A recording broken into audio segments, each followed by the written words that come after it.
अच्छा जी, आज हम मायोकार्डियल इन्फार्क्शन को देखने जा रहे हैं। तो आपने जो यहाँ पर चीज़ें याद रखनी है, पहले तो हम इसकी पैथोलॉजी देख लेते हैं कि 3 फ़ेजेज़ होते हैं जब भी इन्फार्क्शन होना होता है। सबसे पहले जो है वो इस्कीमिया होता है। इस्कीमिया का क्या मतलब है कि आपके पास जो कोई भी ब्लड वेसल है वो ऑक्लूड हो जाती है, उसमें स्पैज़्म आ जाता है, तो ब्लड नहीं जाता, जिसकी वजह से ऑक्सीजन की सप्लाई जो है वो रुक जाती है। तो इसको हम इस्कीमिया कहते हैं, ठीक है। जब ऑक्सीजन सप्लाई रुक जाती है तो आपको पता है, अगर आप लोगों ने मेटाबॉलिज़्म पढ़ा हुआ है, एनएरोबिक मेटाबॉलिज़्म जो है वो स्टार्ट हो जाता है due to absence of the oxygen, ताकि एनर्जी जो है ना वो उसकी सप्लाई जो है वो कंटिन्यूस रहे। तो एनएरोबिक मेटाबॉलिज़्म जब स्टार्ट होता है तो आपको पता है आपके पास क्या चीज़ बनती है, लैक्टिक एसिड। तो लैक्टिक एसिड बनने की वजह से लैक्टिक एसिडोसिस जो है वो स्टार्ट हो जाती है, ठीक है। एसिडोसिस हुई तो सेल को इंजरी हो जाएगी, क्योंकि जब भी एसिडोसिस होगी ज़ाहिर सी बात है आपके एंजाइम्स डैमेज हो जाएंगे, ठीक है। तो एसिडोसिस जो है वो इंजरी काज करती है। तो इंजरी होगी, इंजरी के बाद जो है अगर फिर भी ऑक्सीजन सप्लाई जो है और ब्लड सप्लाई रिज़ॉल्व नहीं होती, तो क्या होता है कि बहुत ज़्यादा हार्मफुल मेटाबोलाइट्स जो है ना वो बनना शुरू हो जाते हैं, और ultimately this will lead to the cell death, ठीक है। और cell death is known as the infarction of the cell. अब इस्कीमिया जो है इसको रिप्रेजेंट करती है टी वेव आपकी, ठीक है।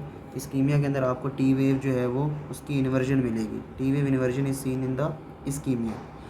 दूसरी बात, एसटी सेगमेंट जो है वो इंजरी को रिप्रेजेंट करेगा, ठीक है। किस टाइप की इंजरी होगी वो मैं बाद में बताता हूँ आपको।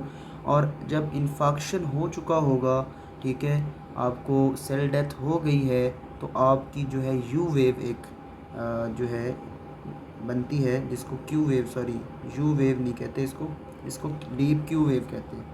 यू वेव और चीज़ होती है, सॉरी ये यहाँ पे मिस्टेक है। तो क्यू वेव जो है डीप हो जाती है। नॉर्मली क्यू वेव आपको बहुत कम नज़र आती है, लेकिन यहाँ पर आपको क्यू वेव जो है वो डीप मिलेगी, ठीक है। अच्छा, अब जो है मैं आपको एक चीज़ और बता देता हूँ। ब्लड सप्लाई जो है, जो कि आपको आती भी होगी। हमारे पास दो जो है ना मेन आर्टरीज़ होती हैं। एक होती है राइट कोरोनरी आर्टरी, ठीक है, और दूसरी होती है लेफ़्ट कोरोनरी आर्टरी।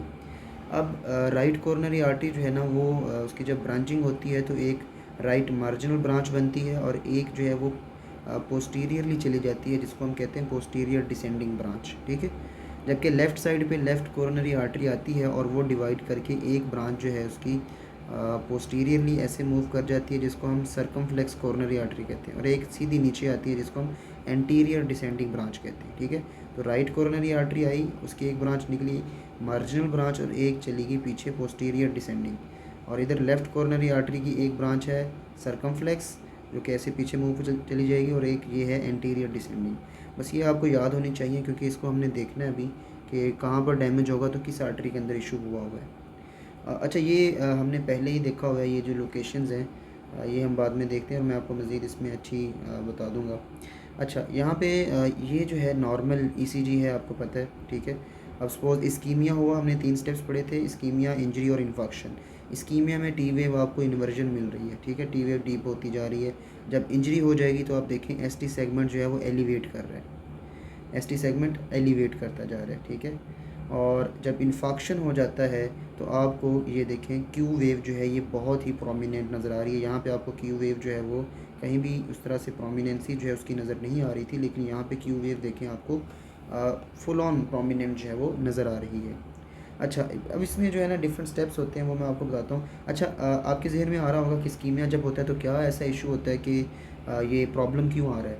बेसिकली होता ये है कि एक चीज़ आपने याद रखनी है, जब भी इस्कीमिया होगा, नॉर्मल अगर आपका ये सेल है ना एक, अब आपने पढ़ा हुआ है कि नॉर्मल सेल जो है उसके बाहर जो है वो नेगेटिव चार्ज होता है, ठीक है, अंदर पॉजिटिव चार्ज होता है, ऐसे ही होता है, ठीक है।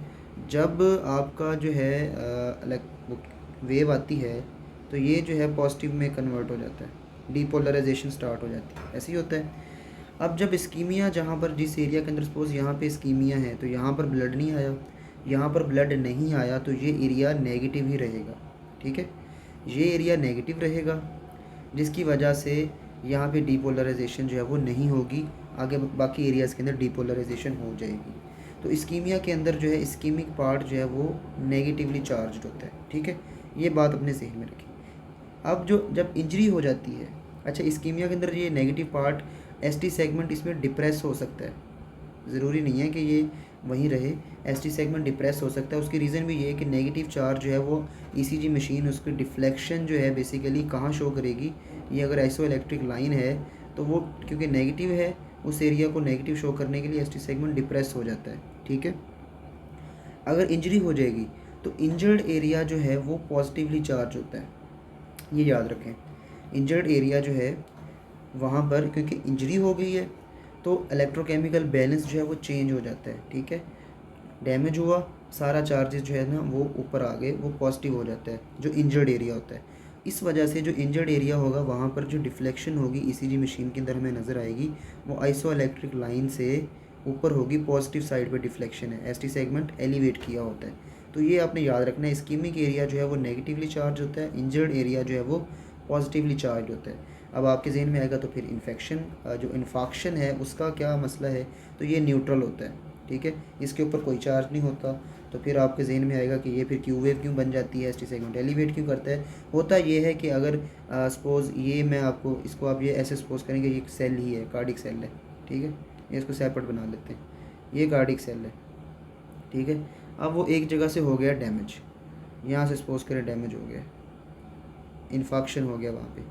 तो ऐसे समझें इस इन्फॉक्शन को कि ये एरिया जो है ना वो नज़र ही नहीं आता इस पर, वो एरिया वहाँ से गायब हो जाता है। ठीक है, उतना एरिया वहाँ से गायब हो गया। तो अब जो इलेक्ट्रोड होता है यहाँ पे, वो यहाँ से जब देखता है तो वो इलेक्ट्रोकेमिकल जो चेंज आ रहा होता है वो सामने जो वॉल होती है, यहाँ पे सेप्टम होता है, आपको पता है। ये हार्ट अगर बनाया जाए तो ये उसका जो है ना एक चैम्बर है। तो सपोज इसकी एक वॉल में डैमेज हो गया, इन्फॉक्शन हो गया, तो यहाँ पे कुछ भी नहीं है, यहाँ पे न्यूट्रल है। तो इलेक्ट्रोड जो है वो इसको एज ए विंडो यूज़ करता है और इसमें से सेप्टल वॉल जो है इसको चेक करता है। तो यहाँ पर जो वेक्टर होता है वो तो उसकी डायरेक्शन तो अपोजिट होती है। ठीक है, अपोजिट डायरेक्शन में जा रहा होता है वो। तो जब भी इलेक्ट्रोड से जो है वो कोई वेक्टर अपोजिट जा रहा होता है तो उसको वो कैसे शो करता है, नेगेटिव डिफ्लेक्शन के साथ शो करता है। ठीक है, तो असल में ये मसला होता है इन्फॉक्शन के अंदर, जो असल एरिया होता है जहाँ पे डैमेज होता है उसका इलेक्ट्रोकेमिकल चेंज जो है वो पिकअप नहीं होता, वहाँ पे वोल्टेज पिकअप नहीं होता, बल्कि वो जो वोल्टेज पिकअप होता है वो सामने वाली जो है वो वॉल का होता है, जो यहाँ पे डीप क्यू वेव की फॉर्म में नज़र आ रहा होता है हमें। ठीक है, तो ये इसके के लिए जो है ना थोड़ी सी मैंने इसको एक्सप्लेन कर दिया। अब जो है इसकी जो इसी चीज़ है वो हम नेक्स्ट वीडियो में देखते हैं, सारी इसी चीज़ जो है ना